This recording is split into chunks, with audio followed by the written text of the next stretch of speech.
Hey guys, what's going on? Leo. So today we're going to be going over the Blockworks Digital Asset Summit 2025. Basically, President Trump gave this speech talking about crypto, and so I'm going to be doing a little bit of commentary on that, and then later on we're going to talk more about some Ethereum staking stuff. So with that, let's go ahead and dive in here. We'll see what he has to say. A very big hello to everyone at the Blockworks Digital Assets Summit. It's an honor to speak with you about how the United States is going to dominate crypto and the next generation of financial technologies. And it's not going to be easy, but we're way ahead. Just 2 weeks ago, we hosted the first ever White House Digital Asset Summit, bringing together many of the world's top leaders in crypto for a conversation led by our White House AI and crypto czar, David Sachs, who's a fantastic and very brilliant guy.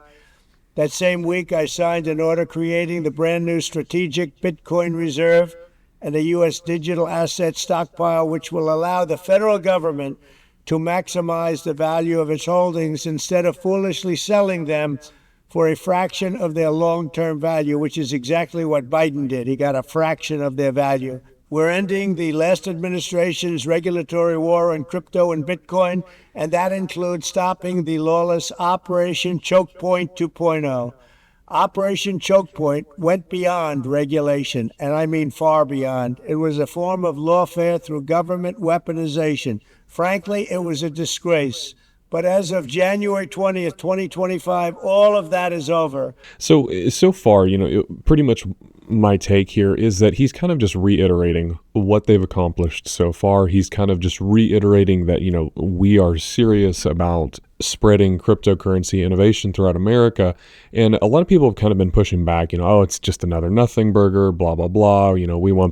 Some people were saying that he's going to sign an executive order so there's no tax on crypto. He can't really do that. He doesn't have the legal authority to just sign away zero taxes. That's a Congress thing. They'd have to vote on that. It's something that could be done down the line, but again, it would have to go through Congress. And so right now, there's really not a whole lot to be done other than getting these laws actually passed, which is what the Genius Act is. And so we're going to talk about that a little bit later in the video here. I've also called on Congress to pass landmark legislation creating simple, common-sense rules for stablecoins and market structure. With the right legal framework, institutions large and small will be liberated to invest, innovate, and take part in one of the most exciting technological revolutions in modern history. It's so big, it's, I think, as big as you can get. Pioneers like you will be able to improve our banking and payment system and promote greater privacy, safety, security, and wealth for American consumers and businesses alike. You will unleash an explosion of economic growth, and with the dollar-backed stablecoins, you'll help expand the dominance of the U.S. dollar, and many, many years to come, it'll be at the top, and that's where we want to keep it. We only want to keep it at the top, always. I can already see that the energy and passion of the crypto community is the kind of spirit that built our country, and it is exciting to watch as you invent the future of finance. And right here, it's going to be right here in the USA, the good old USA.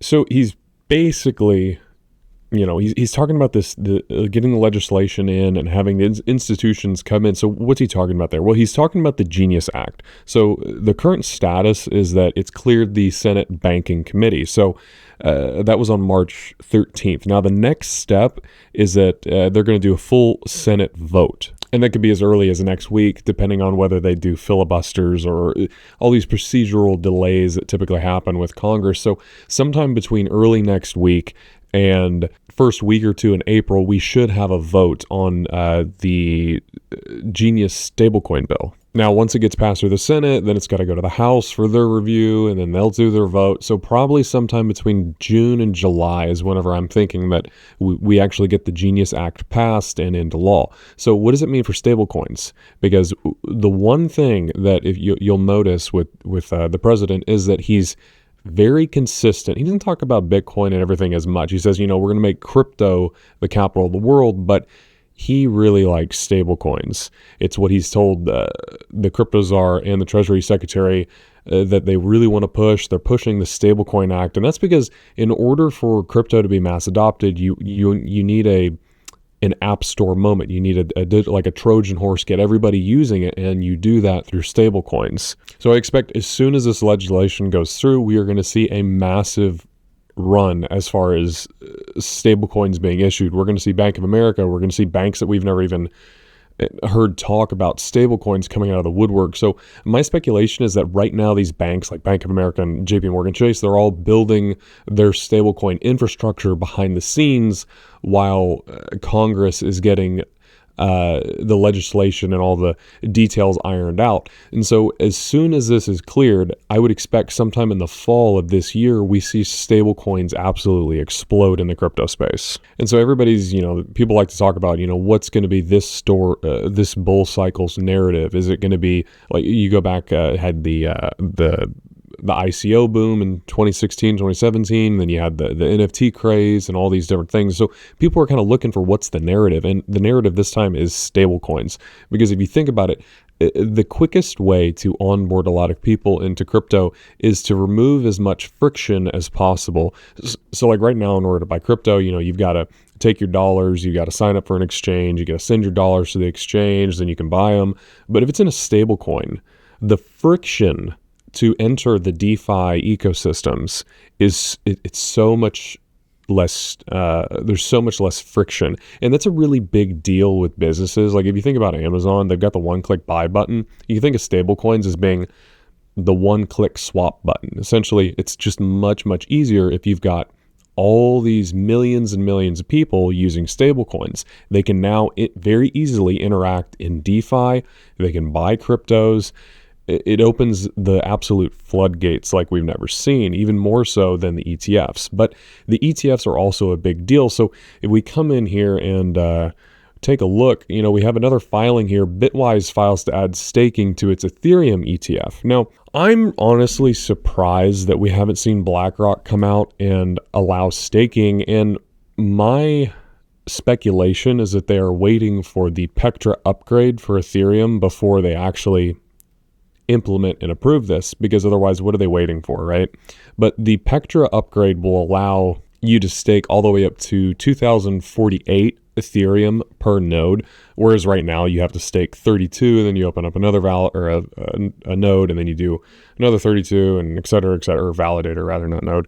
But it's a little bit of a headache. So that's coming out here. I believe it's April 8th that they're expecting to do that upgrade. So I expect once the Pectra upgrade goes through, we should see BlackRock file, because BlackRock's not going to sit on the sidelines and allow like Fidelity and all these other ETFs to stake their Ethereum, and then BlackRock doesn't do it, because that would just be a huge advantage for all these other ones, because they have a yield-bearing ETF for Ethereum, which is really going to draw a lot of institutional investment, because let's face it, everybody likes yield. It's like, oh, there's a little cherry on top that makes it sweeter, but in people's minds, that extra 3% yield is a huge deal to them, because they see it as income. And what comes every month? Bills, right? You got to pay your bills. So people really like the idea of income. So I think that's going to draw a whole lot more institutional investment, because like with Bitcoin, you can pitch that to your investors. Oh, it's digital gold. Well, now they can go and they can pitch this to their clients as, oh, well, you have digital oil here, which is Ethereum, and you can build all these different platforms on it, and you get those little dividends or royalty payments, like if you had mineral rights, essentially, if you had like an oil field. So it's going to be very appealing to a lot of people. Now, they talk about all the demand for U.S. treasuries because of stable coins and how it'll create trillions of dollars of demand. Well, we come in here and we take a look at Tether, which is the largest stable coin, as far as I know. I don't think Circle has eclipsed them yet, but Tether was the 7th largest buyer of U.S. treasuries in 2024 compared to other countries. So that's incredible, because we're setting up for a situation where banks are going to be issuing these stable coins, and they have to be backed by real assets like U.S. treasuries and offer that stable 4% return. So this kind of shows you the massive demand that stablecoins will create for U.S. Treasuries and essentially funding the government. And this is why they're pushing it so hard, is because it's a win-win. The government gets their government spending funded through stablecoins, and they're able to stretch out to new markets, increase dollar dominance across the globe. Banks are going to be able to profit from holding the U.S. Treasuries and getting that payment. And then, the average crypto investor is going to benefit because this is mainstream adoption. This is how you onboard 100 million users overnight, because as soon as Bank of America or JP Morgan Chase flips that stablecoin switch, and all of their existing customers, all of that trust, all of that brand that these big institutions, these big banks have built over decades, is now brought to the crypto space. Now, from what I'm hearing, most of these banks are building and experimenting with Ethereum-based stablecoins. So I expect that we're going to see a massive explosion within stablecoins in the Ethereum ecosystem.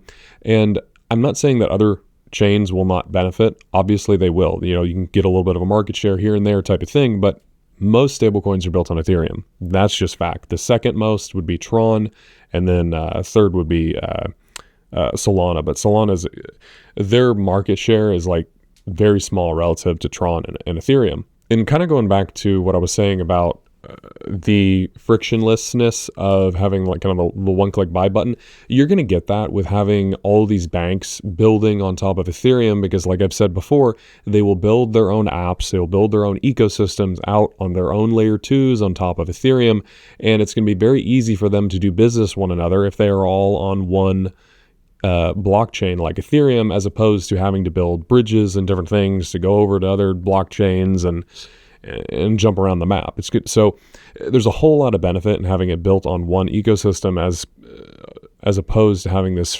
fractionalized type of blockchain environment. So I think that pretty much wraps up today's video. Until next time, y'all take care.